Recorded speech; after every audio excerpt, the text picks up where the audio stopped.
Hi friends, today we're going to be talking about a very common problem that I see all the time with film lab customers, which is that unfortunately a lot of customers manage to put the film in the camera incorrectly and then have the film come immediately off the take-up spool, and so they end up with nothing actually captured on the roll.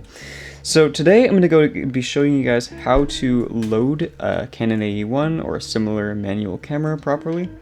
This will work with just about any camera with a manual film advance. So the first thing that you're going to want to be doing here is making sure that when you're putting the film in, this bottom end goes in first, like so, into the camera. You're going to want to go ahead and put your take-up spool back down, and then you're going to be going ahead and pulling your film across into the take-up spool. Alright, so one thing that's important to note when you're doing this, go ahead, you want to shove it all the way into the little slot on the take-up spool here. I don't know if you can see that there. Make sure it goes all the way in, basically as far as it will go. And then you're going to push down on that spot for a minute.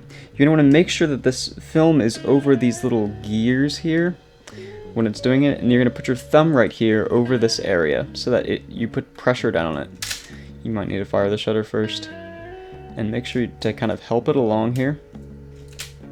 And see how it's locked into this little spool here? There's actually a little tooth here that's holding this little piece down. And if you notice, I can pull on it and it's not going anywhere. This is really important. So when you go ahead and shut the back, and then you're going to go ahead and wind onto your first frame. And then if you notice here, this little rewind knob here is going to be turning as I advance. And this is not the case with every manual 35mm camera. Some don't, but most do. So as I advance this, you'll notice this turns, and that's how you can tell that the film is properly on the take-up spool.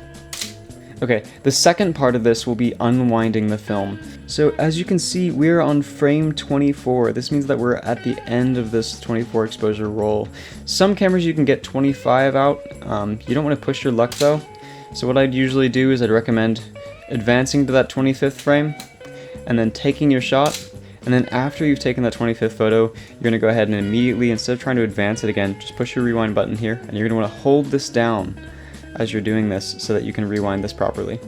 And now we're going to go ahead and take this and start rewinding, and you're going to want to hold this down for the first couple frames, and then once you've done that, you can usually let go just fine. And I'm going to go ahead and turn that here. I'm going to go ahead and just put the mic to this so you can hear this properly. Okay, so I'm going to go ahead and be rewinding this, and if you can listen carefully, hear that little click that just happened. That little click means that the film has come off of the take-up spool. So you're going to go ahead and want to wind it a couple more times, and then all of a sudden you're going to feel that there's no more tension on the film spool. And once you do that, you can pop it open, and your film will be all the way back into the canister. Yay!